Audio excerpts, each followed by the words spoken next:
bienvenidos a la Cátedra de Matemática, chicos. Me llamo Albert Hernández, seré su docente.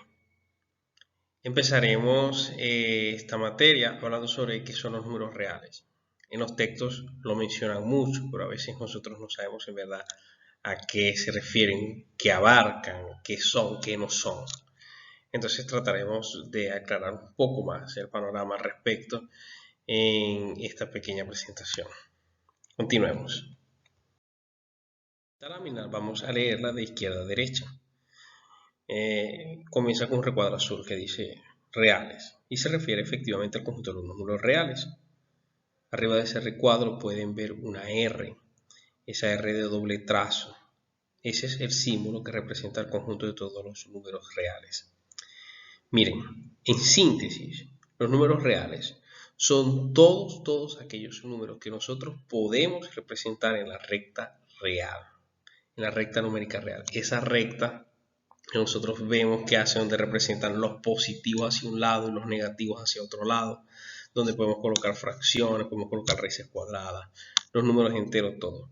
Entonces los números reales en síntesis son todos esos números, ¿ya? Ahora, si queremos ser más específicos, esos números reales se pueden dividir en racionales y irracionales. Comencemos con el lado más corto, que son los irracionales. Se representa con una I mayúscula. Estos son los números que tienen una parte decimal. Son números decimales todos, pero su parte decimal es infinita y no es periódica. ¿A qué nos referimos con periódico? Han visto, por ejemplo, seguramente se han encontrado a veces con un número, digamos, 0,333333 y el 3 se repite hasta el infinito y más allá, como dice el famoso personaje. Bueno, estos números irracionales son infinitos, pero no tienen ese patrón que se repite. Son números que no tienen ninguna especie de hilo conductor, de patrón, pues. Son números que para nada se están repitiendo. Entonces, los números irracionales por excelencia son las raíces cuadradas. No todas, sino aquellas raíces cuadradas que nos dan soluciones exactas. Y algunas constantes. La más famosa de ellas es pi, que ustedes seguro se la han encontrado por allí en trigonometría. Les cuento que ese pi, que es 3,14 tal. Bueno, no es tan fácil como un 3,14. El pi es un número que no tiene fin en su parte decimal. Hablemos ahora de los números racionales. Los números racionales se representan con una Q de doble trazo y ellos están compuestos por los enteros y por las fracciones. Sin embargo, a los números racionales se les suele identificar, o digamos que el tipo de número que más representa este conjunto, con el que más se asocia, son con las fracciones. Ustedes cada vez que vayan a encontrar un libro de matemática que les abren de ecuaciones racionales o de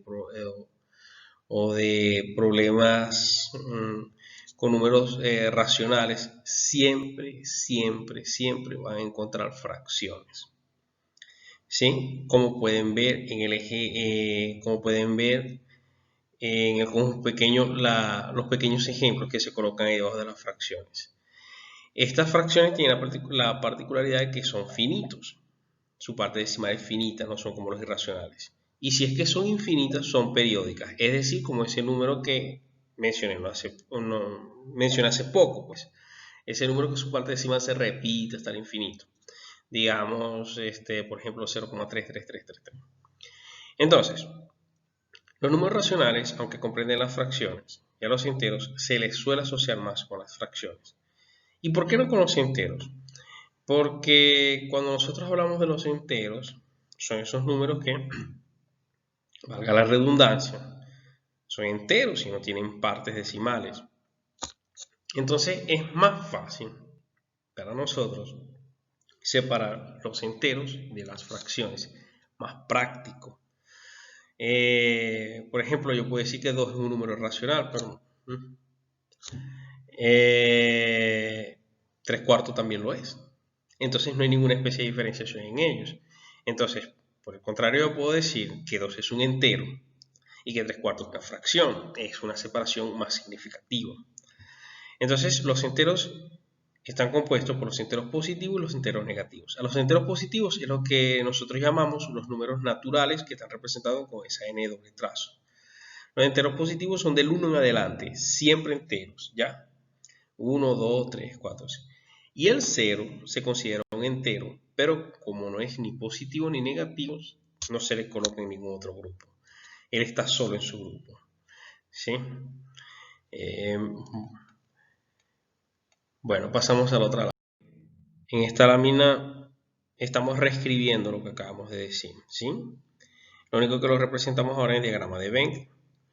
Los números reales, habíamos dicho que son todos los números que entran en la recta real, pero está subdividido en grupos. Los números reales son los números irracionales, que es esa esferita que ustedes ven ahí, pequeña al lado de la esfera grande. Ellos comprenden en su mayoría raíces cuadradas y constantes, cuya parte decimal es infinita. Son los números racionales, que ustedes pueden ver ahí, que aparece identificado con sus letras. Y los números racionales a la vez son fracciones y enteros. Y dentro de los enteros están los naturales. Pero en síntesis, los dos grandes grupos en los que se dividen los reales son los irracionales y los racionales. Y los racionales incluyen tanto fracciones como enteros. Los irracionales incluyen, por lo general, raíces cuadradas y algunas constantes. Los números reales, entonces, lo repito por cuarta, quinta vez ya, son aquellos números que se pueden representar en la recta real, pero comprende todos esos subconjuntos de números, ¿ya? Ahora pasemos a la última lámina. Ya en esta última lámina tenemos una tabla. En la primera columna tenemos una serie de números y en la primera fila tenemos las letras que indican los diferentes conjuntos de números de los cuales ya hablamos. La N simboliza los naturales, la Z representa a los enteros, la Q representa a los racionales, la I a los irracionales, la R a los reales.